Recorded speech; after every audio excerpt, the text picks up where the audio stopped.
इसके बाद हम अगर नेक्स्ट मूव करें तो हमारे पास नेक्स्ट टॉपिक है some important properties of a circle. Circle की कुछ इंपॉर्टेंट प्रॉपर्टीज, जो प्रॉपर्टीज को स्टडी करने से पहले इंपॉर्टेंट डेफिनेशन वो है chord line segment whose end points lie on a circle. यानी अगर हमारे पास एक सर्कल हो इस तरह से, दूसरी डेफिनेशन जो हम कह सकते हैं कि सर्कल के कोई से दो पॉइंट्स को अगर हम ज्वाइन कर लें कॉर्ड आ जाती है, उसको हम कॉर्ड कहते हैं। ये हमारे पास सेंटर है और ये हमारी जो लाइन है ये बेसिकली कॉर्ड है, जो कि जिसके दो पॉइंट्स को अगर हम मिला लें तो तब हमारे पास कॉर्ड आ जाती है। अब इस लाइन पॉइंट सर्कल के ऊपर लाई कर रहे हैं तो दोनों का मतलब सेम है, इसको हम कहते हैं ये कॉर्ड है। एक नोट आता है यहाँ पर, a diameter of a circle is a chord containing the centre of the circle. A B distance जो है ये हमारे पास क्या है, ये डायामीटर है इस सर्कल का। तो डायामीटर जो है वो भी एक कॉर्ड, क्योंकि उसके दो पॉइंट्स आपस में मिल रहे हैं, लेकिन ये एक ऐसी कॉर्ड है जो कि सेंटर में से पास कर रही है। तो ये इसकी एक ऑब्जेक्टिव बन सकती है कि डायामीटर जो है वो कहां से पास करती है, तो वो सेंटर में से पास करती है और ये कॉर्ड भी है। अब जो हमारा मेन टॉपिक था इंपॉर्टेंट प्रॉपर्टीज सकते हैं सर्कल के, हम उनको स्टडी करते हैं। सबसे पहला हमारा थ्योरम है length of a diameter of the circle x square plus y square is equal to a square is 2a। वो किस तरह, हमारे पास जो सर्कल की इक्वेशन है वो है x square plus y square is equal to a square. ये सेंटर और ये हमें इक्वेशन बता रही है कि ये डिस्टेंस हमारा जो रेडियस है वो बराबर है a के। अगर ये हमारा डिस्टेंस a के बराबर है तो ये डिस्टेंस भी a के बराबर होगा।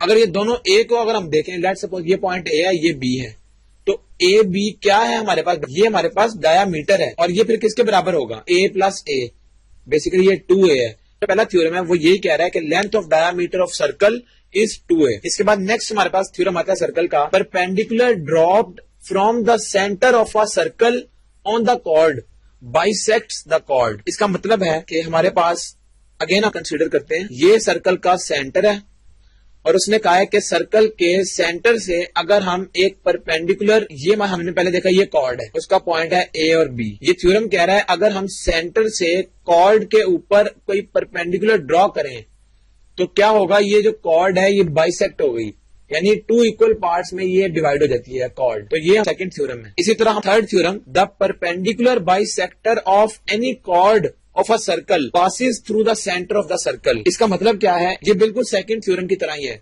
ये सेंटर ये कॉर्ड। अब क्या है, इस कॉर्ड को अगर हम बाइसेक्ट करें और इसकी परपेंडिकुलर ड्रॉ करें तो वो परपेंडिकुलर बेसिकली सेंटर में से पास करेगी। कॉर्ड ए बी का अगर हम परपेंडिकुलर बाइसेक्टर निकालें तो वो परपेंडिकुलर लाइन सेंटर में से पास करेगी। Theorem number 4, the centre of a circle to the mid point of a chord is perpendicular to the chord. ये थ्योरम नंबर 4 की स्टेटमेंट है, ये हमारी कॉर्ड और ये सेंटर। अगर हम सेंटर को, ये मिड पॉइंट है इस कॉर्ड का, अगर हम इन दोनों को आपस में मिला लें तो ये जो लाइन हमारे पास आई है ये परपेंडिकुलर है इस कॉर्ड के, ये परपेंडिकुलर है। ये थ्योरम 4 है। थ्योरम 5 है, congruent chords of a circle are equi distance from each other. Circle consider करते हैं, ये इसका सेंटर। अब ये कॉन्ग्रुएंट कॉर्ड्स का मतलब ये है कि सर्कल के अगर हम लेट सपोज ये एक हमारे पास कॉर्ड है, जिस लोकेशन पर ये कॉर्ड है इस लोकेशन पर सर्कल के यहां भी ये कॉर्ड आएगी, ये कॉर्ड। और थ्योरम 5 की स्टेटमेंट ये बता रही है अगर इस तरह दो कॉर्ड आ जाए हमारे पास, कॉन्ग्रुएंट कॉर्ड्स, बिल्कुल जिस तरह ये है उसी तरह यहां पर भी आ जाए, तो इसके यानी कॉर्ड के और सेंटर का जो डिस्टेंस है ये दोनों आपस में बराबर होंगे। अगर ये डिस्टेंस आर है तो ये भी आर होगा। इन दोनों कॉर्ड्स का डिस्टेंस सेंटर के साथ जो है वो बराबर होगा, सेम डिस्टेंस होगा। ये थ्योरम 5 है। थ्योरम नंबर 6 है, measure of central angle of a minor arc is double the subtended in the corresponding major arc. ये क्या स्टेटमेंट बता रही है, अगर हमारे पास इस तरह से सर्कल हो, ये सर्कल का ओरिजिन, लेट्स सपोज सर्कल है और उसका ओरिजिन है, अगर हम यहां पर एक पॉइंट कंसीडर करें और वहां से एक लाइन ड्रॉ करें और एक हम यहां पर ड्रॉ कर लें इस तरह, इस पॉइंट को हम बी का नाम दे देते हैं और इसको ए का नाम, और ये लेट्स सपोज कोई भी पॉइंट ए का भी और बी का भी, और ये सर्कल पर लाई करते हैं सब पॉइंट्स। अब अगर हम इस बी पॉइंट से ओरिजिन की तरफ एक लाइन ड्रॉ करें और इस ए पॉइंट से ओरिजिन की तरफ एक लाइन ड्रॉ करें, तो क्या ये स्टेटमेंट हमें बता रही है थ्योरम नंबर 6 की कि हमारे पास जो ये वाला एंगल है, ये वाला माइनर आर्क, वो मेजर आर्क के एंगल का डबल है। अगर हम इस एंगल को लेट्स सपोज अल्फा कह लें और इसको बीटा कह लें, तो ये थ्योरम की स्टेटमेंट बता रही है कि जब वो बेस 2 टाइम्स ऑफ बीटा है, यानी ये हमारे पास जो इसकी आर्क है अल्फा की आर्क को हम कहते हैं माइनर आर्क, यानी जो अल्फा के लिए ये आर्क है ये माइनर आर्क है, और ये जो बीटा एंगल है इसके लिए जो आर्क हमारे पास है उसको हम मेजर आर्क कहते हैं। तो माइनर आर्क का जो एंगल है वो डबल है मेजर आर्क के एंगल से, यानी alpha is equal to 2 beta चाहिए तो हमें फिर अल्फा को डिवाइड करना पड़ेगा 2 से, तब हमारे पास जो है वो मेजर आर्क का एंगल आएगा। अल्फा माइनर आर्क है और बीटा मेजर आर्क है।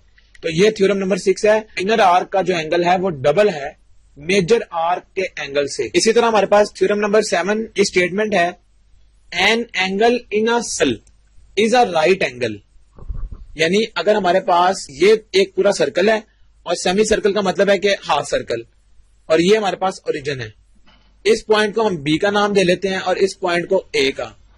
अब ये बता रहा है angle in a semi circle, अगर हम ये सेमी सर्कल कंसीडर कर लें, ये हमारे पास सेमी सर्कल है, ये वाला इतना पोर्शन ऊपर वाला, अगर हम इसमें कोई एंगल ड्रॉ कर, इस तरह से हम एक एंगल ड्रॉ कर लेते हैं, ये वाला, यानी इस पॉइंट पे हमने एक लाइन ड्रॉ की और वहां से हमने इसको ए से ज्वाइन कर लिया। ये जो हमारे पास एंगल आएगा ये वाला, इन दोनों के दरमियान, इस लाइन और इस लाइन के दरमियान, ये पॉइंट है एक्स वाई, ये एंगल क्या है? Right angle. तो जब भी सेमी सर्कल के अंदर हम कोई एंगल ड्रॉ करेंगे वो भी हमारा राइट एंगल होगा। ये एक इंपॉर्टेंट ऑब्जेक्टिव बनती है यहाँ पर। सेमी सर्कल के अगर अंदर एंगल ड्रॉ करें तो वो कौन सा होगा? के लिए हमारा राइट एंगल होगा।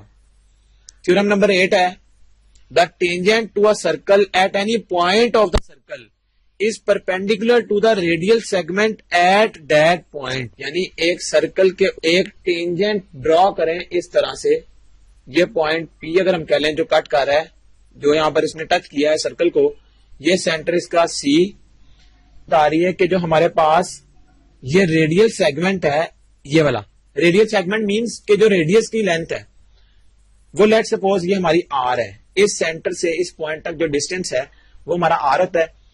अब जो आर हमारे पे इस टेंजेंट के ऊपर परपेंडिकुलर है, the tangent to a circle at any point of the circle is perpendicular to the radial segment at that point. ये जो टेंजेंट है ये भी इस रेडियल सेगमेंट के प्लर है। ये स्टेटमेंट नंबर थ्योरम नंबर 8 की स्टेटमेंट है। इसके बाद थ्योरम नंबर 9 अगर हम देखें, और ये हमारे पास लास्ट थ्योरम है, sir the perpendicular at the outer end of a radial segment is tangent to the circle. अगर हमारे पास इस तरह एक सर्कल हो और ये इसका सेंटर, ये इसका रेडियल सेगमेंट, अब ये हमारे पास थ्योरम नंबर 9 की स्टेटमेंट है, the perpendicular at the outer end of a radial segment is tangent to the circle. हमें पता है ये सेंटर है सर्कल का और ये हमारे पास लेट सपोज रेडियस है। अब ये स्टेटमेंट हमें जो थ्योरम नंबर 9 की बता रही है वो ये बता रही है कि अगर हम जो ये आउटर एंड है, ये वाला हमारे पास सर्कल का आउटर एंड है, अगर हम एंड के ऊपर एक परपेंडिकुलर इस तरह ड्रॉ कर लें, ये लाइन, तो ये लाइन टेंजेंट हो जाएगी उस सर्कल के।